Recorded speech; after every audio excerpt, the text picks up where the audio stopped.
Hi, I'm Paco Nathan with O'Reilly Media, and we're here at JupyterCon, and it's a pleasure to be speaking with Andrew Odewahn, CTO of O'Reilly Media and co-chair of JupyterCon here.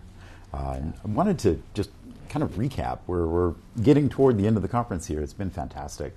And I wanted to talk with you about, what are your perspectives on what's been coming up here, the themes, the dialogue, et cetera? Right. I mean, well, one of the first things is just it's blown us away how many people actually turned up for this thing. We were thinking back in, a year ago planning it, if we got, 200, 300 people, it'd be a huge success, So having, over 700, registered attendees has just been pretty amazing. So, I think part of it goes to a lot of the themes, that we've been trying to get to, the need for tools to access these new kind of algorithms, new kind of data, the kind of central role that Jupyter's playing for data science teams, for communicating things out to the, from the bowels of the data scientists out to, the business. That was a big theme we tried to capture. Right. Obviously, the need for sustainable open source. The last couple speakers today touched on that. So there's just been that was kind of just the first thing. Is just the demand. As far as specific things, I mean, I really loved Jeremy Freeman's keynote this morning about he's so great about the use of the notebook in science and for accelerating knowledge, for accelerating the spread. I think that ties to a lot of the themes that O'Reilly's been trying to capture, certainly with this event, is matching the knowledge in people's heads and getting it out to people so that to people who need that knowledge in order to, as quickly as possible and as usefully as possible. It seems like also there's almost a reconfiguration of education. There's a lot of tooling that comes to bear on what professors, teachers can do right now. Right, exactly. Lorena Barba's keynote hit on that. Dima Ba yesterday, touched on that. Just the way that learning is not just the way when I was in school. It was like, I'll read this book, and hopefully you'll go, and then maybe you all had books. The cuneiform tablet. Exactly. And to really create a much better experience for learning, and particularly for things that are complex environments to set up. I think about you go somewhere and try to learn TensorFlow or some new tool. And so like the first hour is just people, I've got the wrong version of pip or whatever. And really, those are kind of practical impediments that I feel like are really being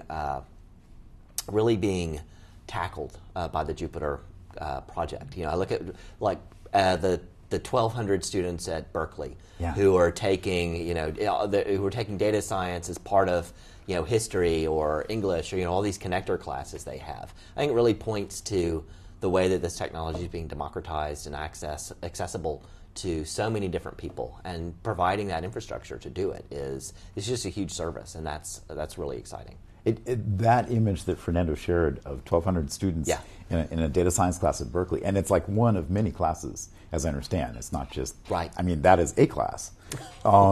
The scale and the impact of that, I think that image is the one I saw shared most on social media. It really hit people. Right. Yeah, when you see a room that size, just filled with people. I kind of wish we could have seen it from the back, and just seen Jupyter across, all those screens. Oh, it might have been Facebook, you never know. Yeah. But it's really exciting, to think about. And not just, what's interested me is it's not just learning Python or whatever. It's learning it in the context of some other discipline that maybe is not, how do you apply data science across all these different areas? And it's really innovative what Berkeley's doing, and I think it'll be a model for lots of people. So the tooling is there. I think Peter Wang had talk about that, and to some extent, I guess Wes McKinney yesterday. But the tooling's there, and we use the tools. But what we're really focusing on is much more the communities and the domains and what you need to do to get that done. Right. Process. Right. So much of this event has been, how do you lower the barriers to entry? Like that high water mark has gotten down below to the level where really it can be massively deployed at. I've heard a lot of talk about the role of libraries in universities and their ability to facilitate and spread these kind of tools. It's just now it's about making it right, building awareness, building the knowledge about how to use these things, that they're out there, that they're capable. That's a lot of what we wanted to do with JupyterCon. There's a lot of O'Reilly's interest and the Jupyter Project's interest is just showing what all the possibilities are. Now that we have these amazing capabilities that are free and open source that anybody can use and be a part of.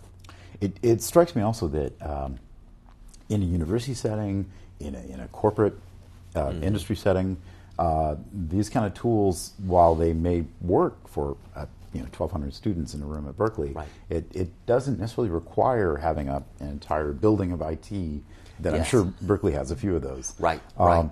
You could be a much smaller college and still be leveraging these tools and still getting the impact out of them. Or you could be a small data science team or something. Yeah, exactly.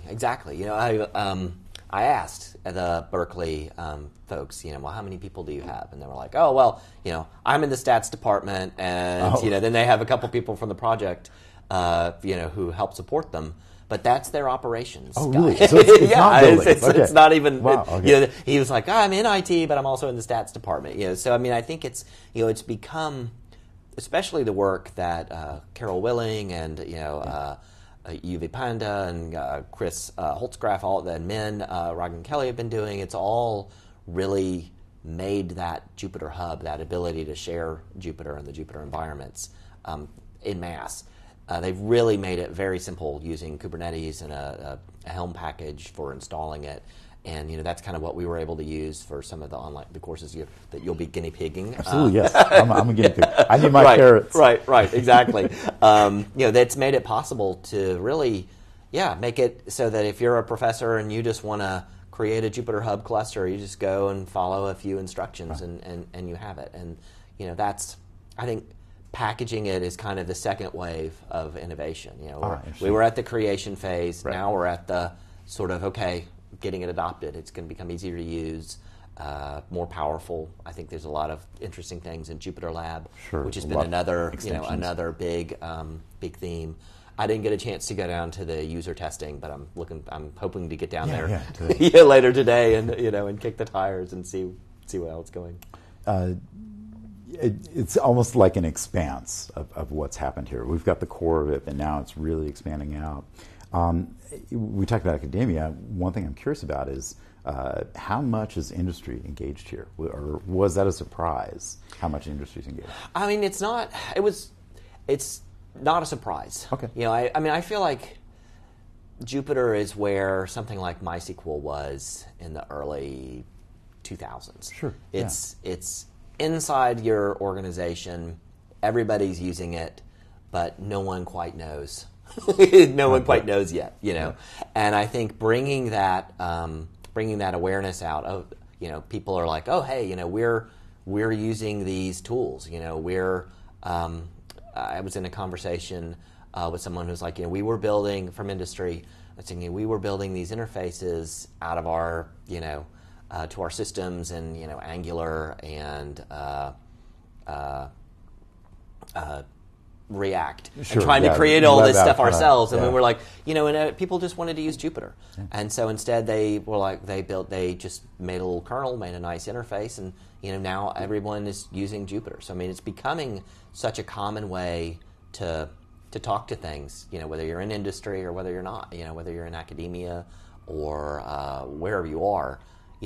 It's a great kind of universal framework for doing that. And so I think the fact that industry is here is not at all a surprise, because there's just a lot of benefit that you can get out of having a tool that you as a data scientist can use, and then that you could give to a business user, and that they can use it too. It is really general. Conversations I've had have a very large German automotive manufacturer and a very large pharmaceutical company, very, very large finance company, actually a few different large finance companies. It's interesting, all the different verticals that are accounted for here. Right. Well, and that, particularly it's just, it's New York. Finance and pharma they're the big industries. If you were to go, to Chicago or, another region, I bet you'd see people in retail, there's just such a broad application that cuts across so many different things, because they all have the same essential issue: is discovery of insights, and how do you share those, and how do you make it so that people can consume that information and act on it. And Jupyter provides such a great platform, not only for the analytics and the programming kernels, but also just, I want to make a graph with where all our sales are happening, right. Or I want to plot on a map, the density of where people are buying a widget. It's just like, it's got all that stuff built in, and it looks great, and so it's just a no-brainer to adopt it. How about sort of looking ahead, near-term roadmap? What kind of impact does O'Reilly have does Jupyter have on the work that you're doing at O'Reilly? I mean, it's huge. I think I look at what O'Reilly has always done is spread the knowledge of innovators, right. And in whatever form they want to do that. When it was a book, whether it was a conference. Now it's clear that people are using Jupyter as ways to communicate really complex ideas, to discover new things, to do things. So it's becoming like the way that people are increasingly creating, media. Right. And so, we want to be at the center of that, both from the being part of the tech, being, as a user, right. But also just as being, helping catalyze the movement. I mean, right. I think that's what O'Reilly has historically done. Facilitating. Yeah, for facilitating. Like you look at OSCON, or open source, bringing together these communities, convening all the people in them who need to talk to each other and know each other, and then really expanding and magnifying their impact. So I see it as a huge part of just the work of hey, we're going to use Jupyter and Docker and all this stuff to make your great course. But we also just want to see this pie grow as big as possible. Right. Actually, OSCON's interesting. There was a comment I'd overheard yesterday comparing it to OSCON. Uh-huh. That basically there's a very nerdy crowd, especially seeing some of the tweets. Somebody was ranked nationally for stone skipping contests. Right, I'm the number 134 stone skipper in the world. Right, yeah. I didn't realize there was a contest. I mean, I guess I would. Yeah, I know. I'd love to go see it sometime. Right. But the comment was that it does feel like sort of if you're going to restart OSCON now, what would the audience look like? Oh, interesting. If it was sort of coming from tabula rasa into OSCON, what would it be? And this was kind of what it would be like. Yeah, yeah. So. Well, and it's interesting because what's so encouraging is this is a much more diverse crowd in terms of just the industries and the representation and gender and all. It's just so much richer. Not that OSCON was not amazing, but when I was there, it's it was a lot of people like me. And to see, an event be as diverse, right. To have as many different industry sectors, I think it's just, it's really great. I mean, it's really great to hear you say that. Wonderful. And we'll be doing this again next year. We will indeed. It'll be back here at the Hilton, 2018 for August. Oh gosh, it's about the same. Just about the same. It's on the calendar. Yeah. It's on the calendar. Yeah. Just check your calendar. Wonderful. Thank you, Andrew. Awesome. Thank you so much, Paco. Good.